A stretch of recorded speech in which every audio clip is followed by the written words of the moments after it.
भारत दुनिया का सबसे बड़ा ऑटोमोबाइल बाजार है। क्या आपको लगता है कि आने वाले 5 सालों में प्लास्टिक कंटेनर्स की मांग बढ़ेगी या कम होगी? टूल्स मैन्युफैक्चरिंग ये वो क्षेत्र है जिसके बिना कोई भी फैक्ट्री नहीं चल सकती है। क्या आप जानना चाहेंगे कि इन 5 के बाद में कौन से ऐसे 3 नए क्षेत्र हैं जो अगले 5 साल में भारत की नई रीढ़ बन सकते हैं? क्या आपने कभी सोचा है कि भारत की अर्थव्यवस्था को चलाने वाली असली ताकत कहां से आती है? सिर्फ दफ्तरों और आईटी पार्ट से नहीं, बल्कि उन मैन्युफैक्चरिंग यूनिट से जो दिन रात सामान बनाकर देश की जरूरतों को पूरा करती हैं। सोचिए, अगर ये यूनिट्स एक दिन के लिए भी रुक जाएं, तो हमारी गाड़ियां, हमारे फोन, हमारी मशीनें सब ठप हो जाएं।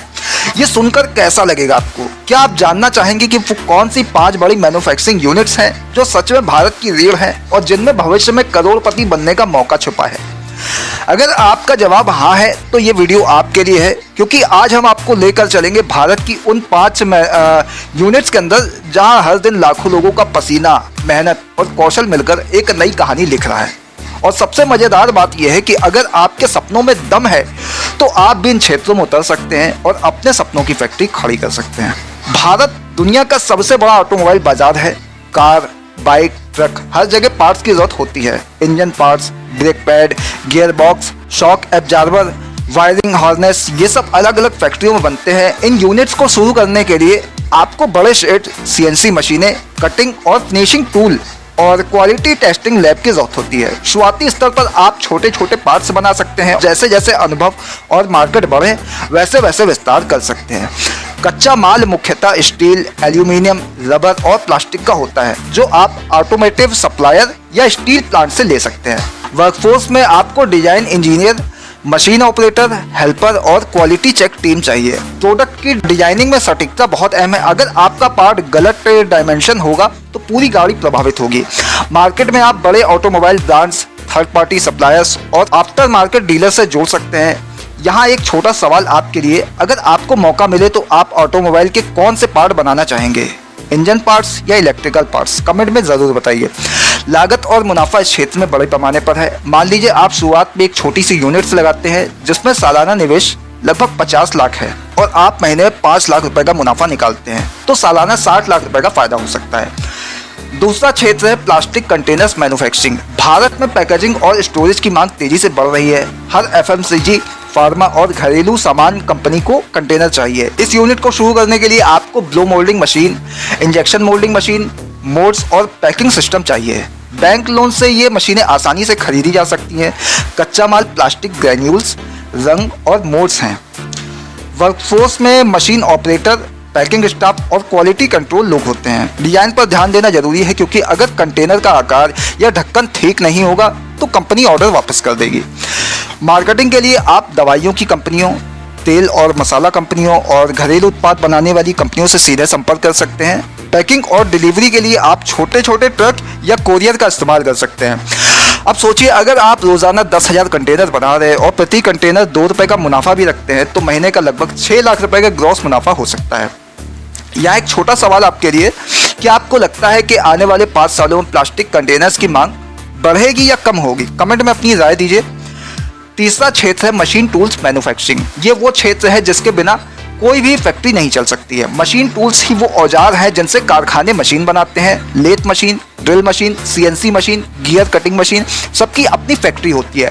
भारत मशीन टूल्स में आत्मनिर्भरता बनाने की कोशिश कर रहा है और ये आपके लिए सुनहरा अवसर हो सकता है। इस यूनिट को शुरू करने के लिए आपको भारी machinery, tool steel, high precision instrument और एक मजबूत डिजाइन टीम चाहिए। शुरुआती निवेश यहाँ थोड़ा ज्यादा होता है, लेकिन मुनाफा भी बड़ा होता है। अगर आप छोटे मशीन टूल्स बनाते हैं तो 5 से 10 लाख में यूनिट शुरू की जा सकती है। वर्कफोर्स में आपको skilled engineer, machine operator, helper और सेल्स टीम चाहिए। क्वालिटी कंट्रोल यहाँ बेहद अहम है, क्योंकि मशीन टूल्स की सटीकता ही बाकी मशीनों को प्रभावित करती है।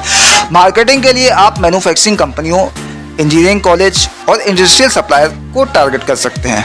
अब आपसे एक सवाल, आपको क्या लगता है भारत को मशीन टूल में आत्मनिर्भर बनने के लिए कितने साल लगेंगे? 5 साल, 10 साल या 15 साल? कमेंट में राय दीजिए। चौथा क्षेत्र है टायर मैन्युफैक्चरिंग। बिना टायर के वाहन नहीं चल सकते। ये उद्योग भारत में बेहद बड़ा है। 2 व्हीलर, कार, ट्रक, बस हर वाहन को टायर चाहिए। इस यूनिट को शुरू करने के लिए आपको rubber mixing unit, tyre building machine, vulcanisation press और क्वालिटी टेस्टिंग इक्विपमेंट की। कच्चा माल मुख्यतः नेचुरल और synthetic rubber, carbon black, chemicals और स्टील वायर हैं। वर्कफोर्स में रबर मिक्सिंग के एक्सपर्ट, मशीन ऑपरेटर, हेल्पर और मार्केटिंग टीम चाहिए। डिजाइन पर ध्यान देना होगा क्योंकि टायर का ग्रिप और टिकाऊपन ही उसके पैटर्न और मटेरियल पर निर्भर करता है। मार्केटिंग के लिए आप ऑटोमोबाइल कंपनियों, आफ्टर मार्केट डीलर्स और एक्सपर्ट मार्केट को टारगेट कर सकते हैं। पैकेजिंग और डिलीवरी के लिए भारी वाहनों का उपयोग होता है। मुनाफा इस क्षेत्र में ही बड़ा है। मान लीजिए आप रोजाना 100 टायर बनाते हो, प्रति टायर 500 रुपये का मुनाफा रखते हैं, तो महीने का 15 लाख रुपए का ग्रॉस मुनाफा हो सकता है। अब आपसे एक सवाल, क्या आप सोचते हैं कि आने वाले समय में इलेक्ट्रॉनिक वाहनों के आने से टायर इंडस्ट्री पर असर पड़ेगा? कमेंट में अपनी राय दीजिए। 5वां क्षेत्र है electronic assembly, PCB, smartphone parts और अन्य इलेक्ट्रॉनिक कंपोनेंट्स। आज दुनिया डिजिटल है और हर चीज़ में इलेक्ट्रॉनिक्स है। भारत के मोबाइल और इलेक्ट्रॉनिक्स पार्ट की असेंबली तेजी से बढ़ रही है। ये एक ऐसा क्षेत्र है जहां आप छोटी सी यूनिट से शुरू कर सकते हैं और धीरे धीरे बढ़ सकते हैं। इस यूनिट को शुरू करने के लिए आपको एसएमटी मशीन यानी surface mount technology machine, soldering equipment, testing devices और क्लीन रूम चाहिए। कच्चा माल PCB board, registers, capacitors, chips और कनेक्टर्स हैं। वर्कफोर्स में आपको electronics engineer, assembly staff, quality control और पैकिंग स्टाफ चाहिए। डिजाइन पर ध्यान देना बहुत अहम है क्योंकि पीसीबी या स्मार्टफोन पार्ट्स में जरा सी भी गलती पूरी डिवाइस को खराब कर सकती है। मार्केटिंग के लिए आप मोबाइल मैन्युफैक्चरर्स, स्टार्टअप्स और सरकारी प्रोजेक्ट को टारगेट कर सकते हैं। पैकेजिंग और डिलीवरी में एंटी स्टैटिक पैकिंग और सुरक्षित ट्रांसपोर्ट का ध्यान रखना होता है। मुनाफा यहाँ भी अच्छा है। मान लीजिए आप रोजाना 1000 पीसीबी बोर्ड असेंबल करते हैं और प्रति पीसीबी 20 रुपये का मुनाफा रखते हैं, तो महीने का 6 लाख रुपए का ग्रॉस मुनाफा हो सकता है। अब सोचिए, क्या आप चाहते हैं कि भारत अगले 5 साल में इलेक्ट्रॉनिक असेंबली में चीन को टक्कर दे? अपनी राय कमेंट में ज़रूर लिखिए। इन 5 मैन्युफैक्चरिंग यूनिट्स में कुछ चीज़ें कॉमन हैं। कच्चा माल और सप्लाई चेन को मजबूत रखना, वर्कफोर्स को स्किल्ड रखना, क्वालिटी कंट्रोल पर समझ रखना, मार्केटिंग और ब्रांडिंग पर ध्यान देना, पैकिंग और डिलीवरी को व्यवस्थित करना, साथ ही कानूनी और पंजीकरण प्रक्रिया पूरी करना भी जरूरी है। एमएसएमई रजिस्ट्रेशन, जीएसटी नंबर, पर्यावरण अनुमति, फायर सेफ्टी सर्टिफिकेशन और अगर आप एक्सपोर्ट करना चाहते हैं तो आईईसी कोड भी लेना पड़ सकता है। चैलेंज की बात करें तो इन उद्योगों में कंपटीशन, कच्चा माल की कीमतों में उतार चढ़ाव, टेक्नोलॉजी का तेजी से बदलना और वर्कफोर्स की ट्रेनिंग बड़ी चुनौतियां हैं। इनसे निपटने के लिए आपको लगातार नई तकनीकें सीखनी होंगी, लंबे समय के सप्लायर से कॉन्टैक्ट करने होंगे और कर्मचारी स्किल डेवलपमेंट पर निवेश करना होगा। आपके लिए एक और सवाल, इन 5 क्षेत्रों में से कौन सा क्षेत्र आपको लगता है कि भारत को सबसे ज़्यादा विदेशी मुद्रा दिला सकता है? कमेंट में अपनी राय दीजिए। सोचिए, इन 5 मैन्युफैक्चरिंग यूनिट्स के पीछे लाखों लोगों की रोजी रोटी है।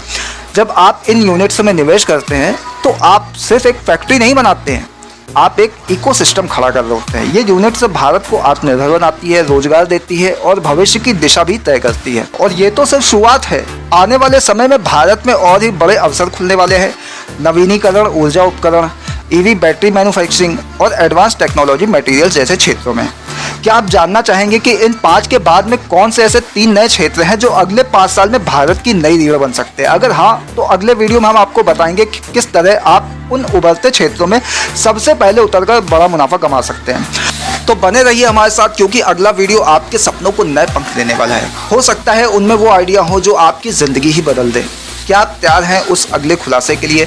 वीडियो पसंद आया हो तो लाइक कीजिए, शेयर कीजिए और ऐसे ही बिजनेस आइडियाज़ के लिए जुड़े रहिए। फिलहाल के लिए इतना ही, दीजिए इजाज़त।